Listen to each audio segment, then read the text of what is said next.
Hey, my business people. In today's lessons for business and motivation, this interesting legal dilemma between comedians Monique and DL Hughley is a good lesson on why it is important for business people to be legally savvy without being a lawyer.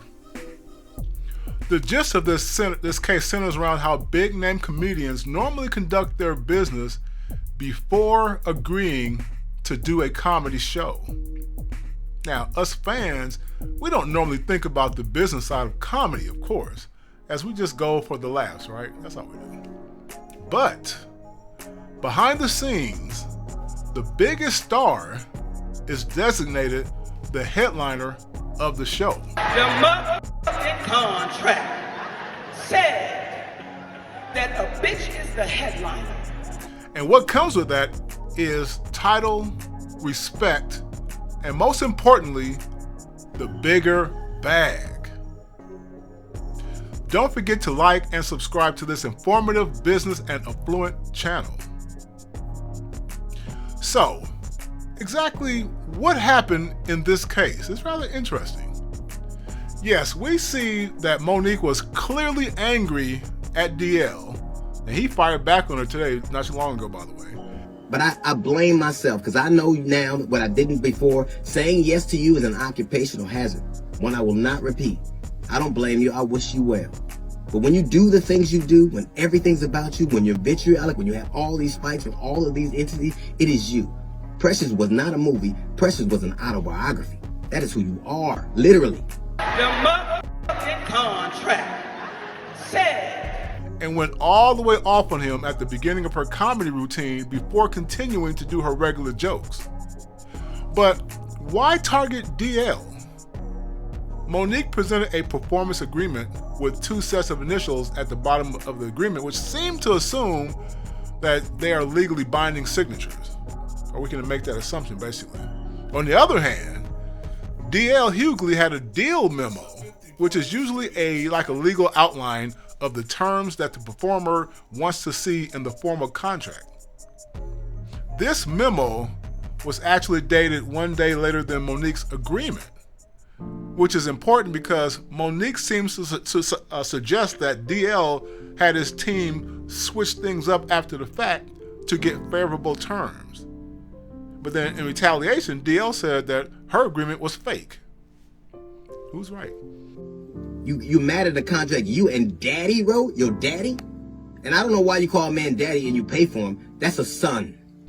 What eventually happened was that on the day of the event, Monique alleges she was blindsided with the change in the comedian lineup, making her come on stage before DL, meaning that DL is the headliner. Now, before I continue, many of you know me for my business smarts and consulting dealings. I'm not a lawyer, so this is not legal advice. But I definitely understand business law, having not only taken a few courses back in college, but also working with all kinds of lawyers in my business dealings over 3 decades and in all over the country. So, not bragging, but it will take someone as smart as the best lawyers to pull one over on me. That's for sure. So exactly who is right in this situation, Monique or DL? Now I'm sure the fan base of each one of these comedians are locked into their sides for sure. DL versus Monique's fans, I know. Both comedians have been in the game for over 30 years, about as long as I've been doing my business consulting career. Both are in my age range, and I've enjoyed both of their TV shows and movies and comedy shows over the years. So I know they're both great talents. I can be unbiased because, like I said, I like both of them.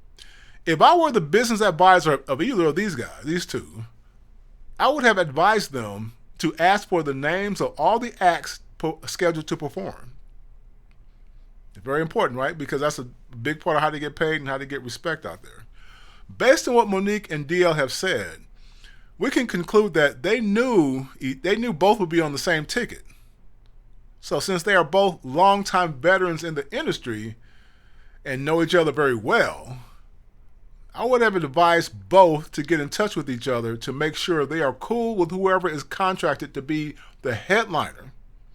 More importantly, I would have advised the venue, that theater, that Fox Theater, whatever it's called in Detroit, and comedy show promoter to reach out to both Monique and DL to ensure that both are okay with the headliner choice on the ticket stubs and on the agreement, which should have been a global agreement, basically a shared agreement. In my expert business assessment, I actually mostly fault the managers of either the promoter or venue for dropping the ball here. I'm pretty sure that both knew that Monique and DL were scheduled to perform at the venue. The venue would need to be prepared for the response of the crowd, the public. And the promoter would need to do some bookkeeping, of course, on all the ticket purchases coming in from their client base, their customers. Not to mention security requirements, advertising promotions, all that stuff. It is well known in comedy, as with music concerts, that the headliner gets the most promo. They get all the attention and most of the money, right? So common sense says to make sure all contractual terms are in place so that there is no confusion about who is the headliner.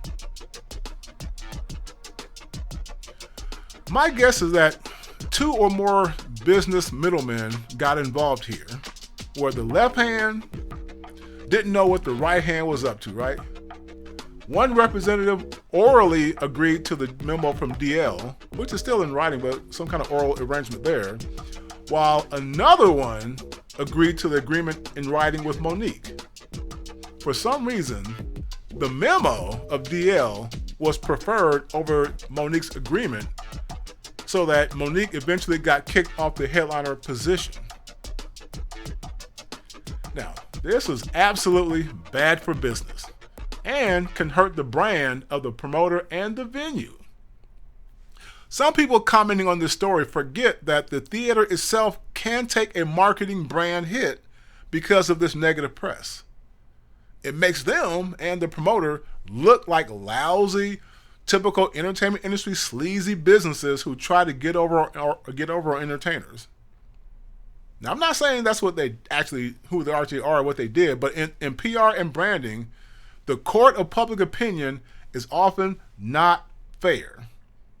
Now, they have to do damage control, and I'm surprised I have yet to hear from the PR of either the venue or promoter to control this bad press before it gets worse, as it is already. Like I mentioned already, DL just went online on his, what's it called? Whatever he calls that, I forgot, high school, no, GED circuit, whatever he calls that show he does. Saying yes to Monique is an occupational hazard. But I'm sure their lawyers want them to say nothing, of course. PR experts know, however, that you still need to say something immediately, even if it's been legally sanitized by lawyers. Now, if that were me, I'd probably say something like this. Let me get in my PR voice. We are aware of the accusations made by Monique, as well as the counterpoints by DL, and we are investigating the matter. Our operation always strives to bring the best shows to our customers, and quality is at the forefront of our mission. As with any human operation, mistakes can be made, and we will look into this to get to the bottom of the misunderstanding. Until then, we have no further comment. Not bad, right? Maybe I should get my little PR business going. Anyway, don't forget to like and subscribe to this informative business and affluent channel. So, tell me, what are your thoughts?